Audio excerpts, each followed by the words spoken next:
बिस्मिल्लाहिर्रहमानिर्रहीम। Iram slim speak के सभी नाजरीन को अस्सलाम वालेकुम।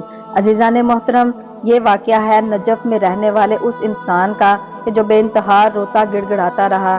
40 शब मस्जिद कुफा जाता रहा मौला से मुलाकात के लिए। मौला उसको मिले भी, उसको पता ही ना लगा। मौला के साथ साथ चलता रहा, मौला से बातें भी की। और अमीर मुस्लिम के हरम में ऐसा क्या मौजज़ा रुनमा हुआ कि वो रोता गिड़गिड़ाता हुआ वापस आखिरकार क्यों आया। ये सब जानने के लिए वीडियो को आखिर तक जरूर देखिएगा।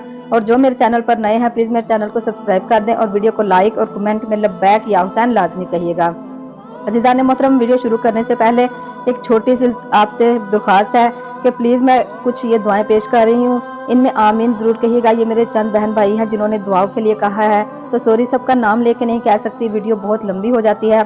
तो ये जो भी मेरे बहन भाई हैं जो ये करबला जाना चाहते हैं, जिनको ये जॉब का मसला है, या जिसने मौला जो भी दुआ के लिए कहा है, मौला सज्जाद का वास्ता जिसने बीमारी के लिए कहा है, मौला के इलाज बीमारियों का वास्ता, उस बीमारी का वास्ता जिससे गैरत कहा जाता है, तो उस बीमारी का मौला आपको वास्ता कि इनको जो भी बीमारी है, जो भी इनका मसला है, मौला इनको शिफाए कामला अता फरमाए। और जो करबला जाना चाहते हैं, मौला इन सब की दिली हाजात को कबूल मंजूर फरमाए। मौला सबको करबला का दीदार करवाएं। जिस बहन ने जो भाई ने दुआओं के लिए कहा, मौला सबकी दुआओं को कबूल मंजूर फरमाए। इलाही आमीन सुम्मा आमीन। अजीज़ान मोहतरम, एक जवान फकीर भी है, बीमार भी है और तालिबे इल्म भी है। बेइंतहा बीमार है। बीमारी क्या है? सीने में दर्द है और खांसी है। खांसी भी शदीद है, इतना खांसता था कि मुंह से खून निकल आता था।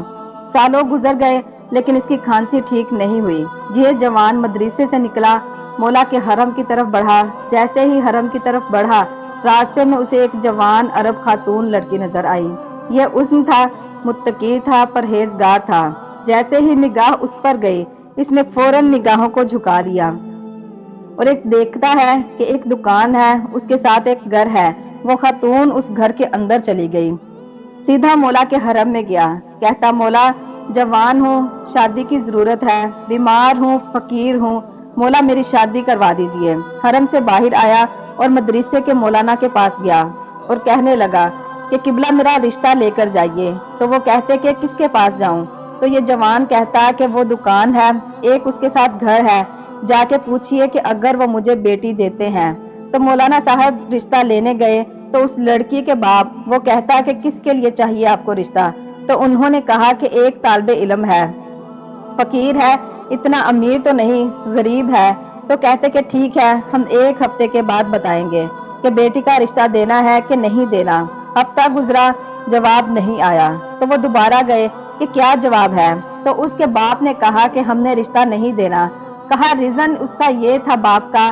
कहता एक तो ये बीमार है, दूसरा ये फकीर है, इसके पास कुछ नहीं है, इसलिए मैं बेटी नहीं दूंगा। अगर फकीरी और अमीरी कोई मायने रखती होती तो रसूल पाक सल्लल्लाहु अलैहि वसल्लम कभी अली मौला को बेटी ना देते। ये तो हमारे मुआशरे का हाल हुआ पड़ा है। जैसे ही उसने सुना, उसको बीमारी का दुख भी बढ़ गया, फकीरी का दुख भी, और तकलीफ बढ़ गई कि मुझे अब कोई बेटी भी नहीं देगा। बहुत दुखी हुआ और मौला के हरम में गया और कूट कूट के रोने लगा। मौला बीमार भी हूँ, शिफा नहीं देते, गरीब हूँ, अमीरी भी नहीं देते, शादी करना चाहता हूँ, कोई बेटी देने के लिए तैयार नहीं है। बहुत रोया, सहन में बैठा था। एक बंदा आया उसके पास और उसे कहता कि जवान क्यों रो रहे हो? कहा फकीर भी हूँ, बीमार भी हूँ, कोई मुझे रिश्ता भी नहीं देने को तैयार। अब उसने कहा घबराते क्यों हो? घबराए वो जिनके पास उनका मौला ना हो, जो लावारिस हो। क्या तुमको यकीन है कि मौला है? तुमको यकीन ये रखना चाहिए कि हमारे मौला है। तो वो कहता कि क्या करूं? तो वो कहता कि इस्तगासा करो। कहता कैसे इस्तगासा करूं? तो वो कहता कि मस्जिद कुफा जा, 40 शब जा और नमाज इस्तगासा इमाम ज़माना अलैहिस्सलाम पढ़। मौला का फरमान है कि मैं अपनी ज़ियारत करवाता हूँ और दुआ को कबूल करता हूँ, मुश्किलात और मुसाइब को हल करता हूँ। लेकिन सवाल ये है कि बंदा दर पे आए, लेकिन फकीर बन के आए, यकीन से दरवाजा खटखटाए कि इसके अंदर है कोई जो दरवाजा खोल देगा। हम जब दुआ भी करते हैं लेकिन डबल माइंडेड होकर दुआ करते हैं कि पता नहीं पूरी होगी भी कि नहीं होगी। इस नीयत से करोगे तो कभी नहीं पूरी होगी, लेकिन अगर नीयत से करोगे कि उससे मांग रहे हैं कि जो कुन फाया कुन कहता है और हो जाता है, वो अता कर सकता है, کہتا میں مسجد کوفہ چلا گیا جب 40ویں شب آئی اور فقر نے اتنا مجھے فقیر کیا کہ اب کھانے کو میرے پاس کچھ نہیں تھا۔ روزہ رکھتا تھا، شام کو افطار کرتا تھا، جسم انتہائی ضعیف ہو چکا تھا۔ اس رات انتہائی ٹھنڈک، سردی اور بارش بھی تھی، تو سوچا کروں تو کیا کروں، جاؤں یا نہ جاؤں۔ کھانا بھی نہیں کھایا، جسم میں طاقت بھی نہیں، کھانسی بھی بہت ہو رہی ہے، تو دل نے کہا کہ اتنی راتیں گئے ہو، بس اب یہ آخری رات ہے، اس کی زحمت ہے۔ ارادے کی مضبوطی تھی۔ کہتا کہ میں گیا مسجد کوفہ، اور جیسے ہی مسجد کوفہ پہنچا، کھانے کے لیے کچھ نہیں تھا۔ میں اپنے ساتھ قہوہ لے کر آیا تھا، اس کو گرم کر کے میں نے رکھا۔ اب میں نے سوچا کہ مسجد کوفہ کے صحن میں اگر بیٹھتا ہوں تو کھانسی ہوتی ہے، تو منہ میں خون آتا ہے اور خون کو نگل نہیں سکتا ہوں اور مسجد کے صحن میں پھینک نہیں سکتا، کروں تو کیا کروں۔ اب کہتا میں نے سوچا کہ دروازے میں بیٹھ جاتا ہوں کہ کھانسی ہو تو اگر خون آئے گا تو مسجد کے باہر پھینک دوں گا۔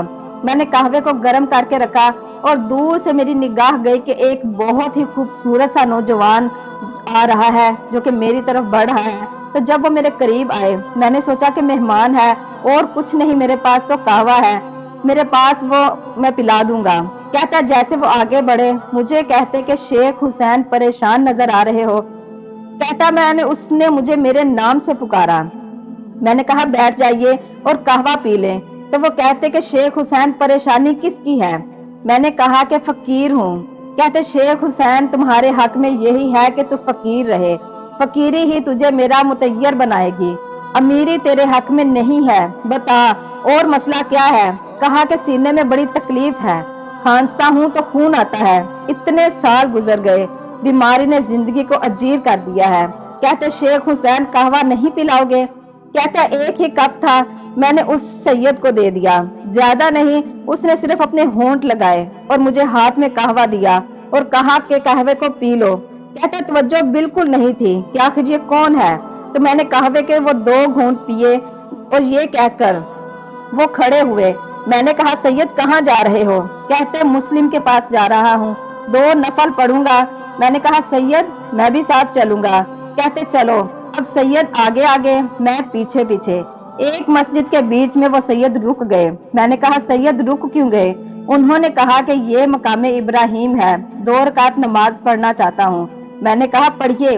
کہتا انہوں نے نماز شروع کی، اللہ اکبر کہا، تو میں نے دل میں سوچا کہ میں بھی پڑھتا ہوں۔ پہلے انہوں نے شروع کر لی، میں نے تھوڑی دیر بعد میں شروع کی۔ میں نے اچانک سوچا کہ شیخ حسین یہ ہے کون جس کو تیرے نام کا پتہ ہے؟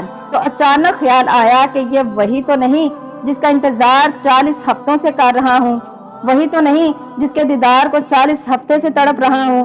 کہا یہ خیال آیا میرے دل میں تو سوچا اب جلدی نماز ختم کروں، کہیں ایسا نہ ہو کہ وہ نماز ختم کر کے چلے جائیں، یعنی میں مل بھی چکا اور پہچان نہ سکا۔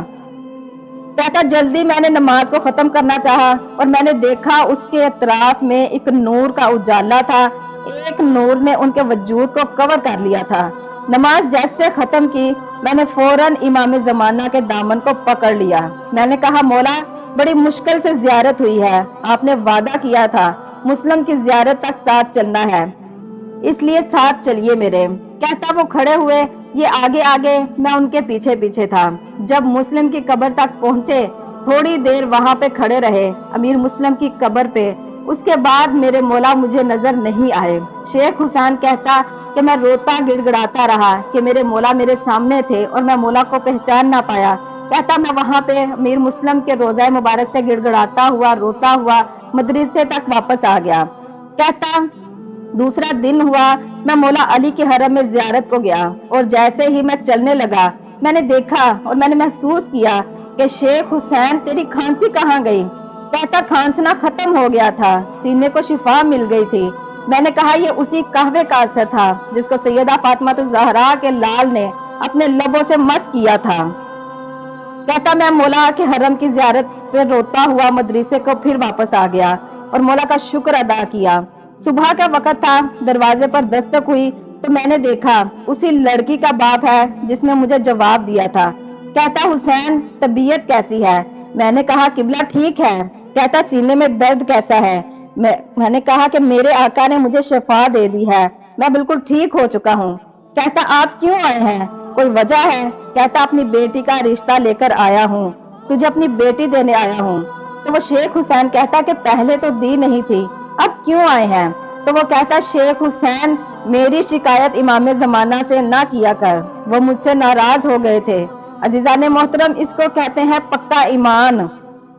खुदारा हमको अपने ईमान के लिए अपना अपना अकीदा, अपना अपना ईमान हमको मजबूत करना चाहिए। हमको इसकी जरूरत है कि हम अपना ईमान मजबूत करें। अजीजान मोहतरम, मौला इमाम ज़माना के सदके में हमारी हर दुआ कबूल होती है। मसला सिर्फ ये है कि हमें अपना ईमान अपना पक्का रखना चाहिए, अपना अकीदा पुख्ता रखना चाहिए। मौला पंजतन पाक से लास्ट में मेरी यही दुआ है कि मौला आप सबको करबला का जवार बनाए, मौला मुझे भी दोबारा बुलाए। अपना बहुत सारा ख्याल रखिएगा। मिलती हूँ अपनी नेक्स्ट वीडियो में। अल्लाह हाफिज।